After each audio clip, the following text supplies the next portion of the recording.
Hello students, तो चलिए series combination हमने कर लिया था रेजिस्टर्स का, ठीक है, क्लास 10th इलेक्ट्रिसिटी का, और पैरेलल कॉम्बिनेशन आज हम करने वाले हैं। जैसा कि मैंने आपको बताया था कि सीरीज कॉम्बिनेशन हो या पैरेलल कॉम्बिनेशन हो, जो मेथड है वो सेम है। 3 स्टेप्स में आपको इस डेरिवेशन को करना है। क्लास 10th साइंस में टोटल 2 डेरिवेशन है, और याद रखिएगा 2 ही डेरिवेशन इंपॉर्टेंट है, इलेक्ट्रिसिटी चैप्टर के अंदर है। तो हम क्या करेंगे कि इसके 3 स्टेप्स में, जैसे कि सीरीज की जो डेरिवेशन है वो डिस्क्रिप्शन बॉक्स में गिवन है, आप जाके वहां से चेकआउट कर लीजिएगा। अभी हम पैरेलल की करने वाले हैं, बहुत ही इंपॉर्टेंट है, बहुत इंपॉर्टेंट, जितना कहूं कम है। तो चलिए 3 स्टेप्स में सॉल्व करेंगे। पहला स्टेप क्या है, डायग्राम, जो कि आपको दिख रहा है कि साफ साफ यहां पे डायग्राम ऐसा ही ड्रॉ करना है आपको। तो डायग्राम में क्या, हमने एक बैटरी लिया है, हमने स्विच लिया है, एमीटर ले लिया, और 3 रेसिस्टर्स को पैरेलल में कनेक्ट कर लिया, और जो वोल्ट मीटर हमारा उसको हमने 1 वोल्ट मीटर से कनेक्ट कर दिया ए और बी पॉइंट के बीच में।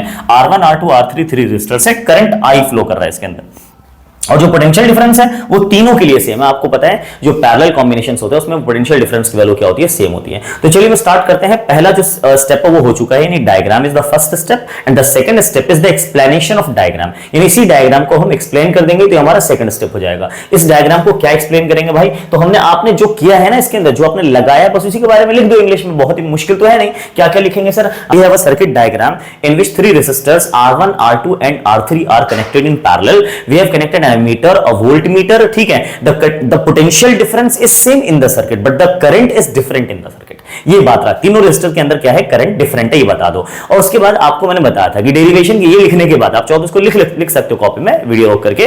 तो ये लिखने के बाद डेरिवेशन, ये हमारा थर्ड स्टेप है। डेरिवेशन की स्टार्टिंग कहां से करेंगे, डेरिवेशन की स्टार्टिंग होगी जो सर डिफरेंट होगा। वी डिफरेंट है कि आई डिफरेंट है, आंसर है आई डिफरेंट है सर इस बार। तो स्टार्टिंग जो डेरिवेशन की होगी वो आई से होगी। ऐसा करते हैं, हम स्टार्ट करते हैं आई से, ठीक है। तो हमने लिखा यहां पर कि आई टोटल जो है वो बराबर है I1 प्लस में आई टोटल जो है बराबर है I1 प्लस में I2 प्लस में I3। सर ये कैसे आया, देखो ध्यान से, इसमें आप देख सकते हो सर्किट में साफ साफ जो करंट है यहां से वो I करंट जा रहा है, क्लियर है, I करंट गया। अच्छा यहां भी I करंट है, लेकिन I को यहां 3 रास्ते मिलेंगे, नहीं सर 4 रास्ते मिल रहे हैं, नहीं बेटा इसमें करंट नहीं जाएगा, यहां करंट नहीं जाता है, ध्यान रखिएगा। क्योंकि वोल्ट मीटर, जो मैंने आपको बताया था, वोल्ट मीटर की रेजिस्टेंस बहुत ज्यादा होती है, तो इसमें करंट की वैल्यू नहीं जाएगी, इसके अंदर करंट नहीं जाएगी। तो करंट के पास 3 रास्ते, एक तो सर इसमें I1 जाएगा, ठीक है, ध्यान रखिएगा, इसमें सर I2 जाएगा, और इसके अंदर सर I3 करंट फ्लो करेगा। तो टोटल करंट अगर मैं आपसे पूछूं तो I किसके बराबर, आप बोलोगे sir I1 plus I2 plus I3, तो हम कह सकते हैं sir I1 plus I2 plus I3। अब हम चाहें तो यहां से बच्चों साफ साफ देखो तो लिख सकते हैं total I is equal to, ठीक है। लेकिन यहां से हम चाहे तो एक काम और कर सकते हैं सर, ओम्स लॉ इस्तेमाल कर सकते हैं।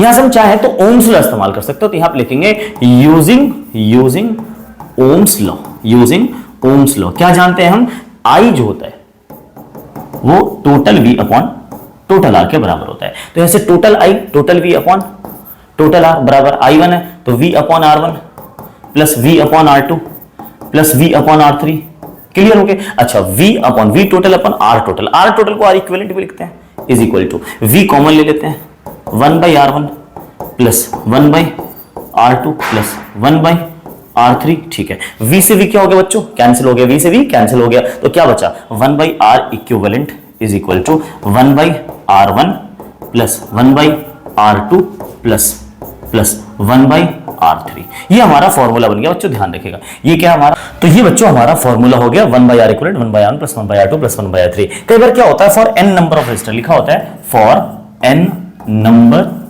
Of resistors. For n number of resistors के लिए क्या कर सकते हैं हम यहां पे लिख सकते हैं 1/R equivalent is equal to 1/R1 plus 1/R2 plus dot dot dot dot plus 1/Rn, ये लिख सकते हैं। याद रखिएगा बच्चों, हम n नंबर ऑफ रेजिस्टर के लिए ये लिख सकते हैं, तो ये formula n number of resistor के लिए हो गया। आई होप आपको क्लियर होगा। जो पैरेलल कॉम्बिनेशन है बहुत ही आसान है बच्चों, बहुत ही इजी। अगर पेपर में आ गया ना, दुआ करो पेपर में आ जाए, सीधा 3 नंबर देके जाता है। पहला स्टेप है डायग्राम, दूसरा स्टेप है डायग्राम का एक्सप्लेनेशन, जो मैंने आपको बताया, आप लिख लीजिएगा याद से, और तीसरा स्टेप हमारे डेरिवेशन, जो कि बहुत ही आसान है। आप ओम्स लॉ का इस्तेमाल करके सीधा इस चीज को सॉल्व कर सकते हो। ऐसे ही हमने सीरीज कॉम्बिनेशन में टोटल V लिया था, टोटल V प्लस V बराबर total V1 plus total V1 plus V2 plus V3।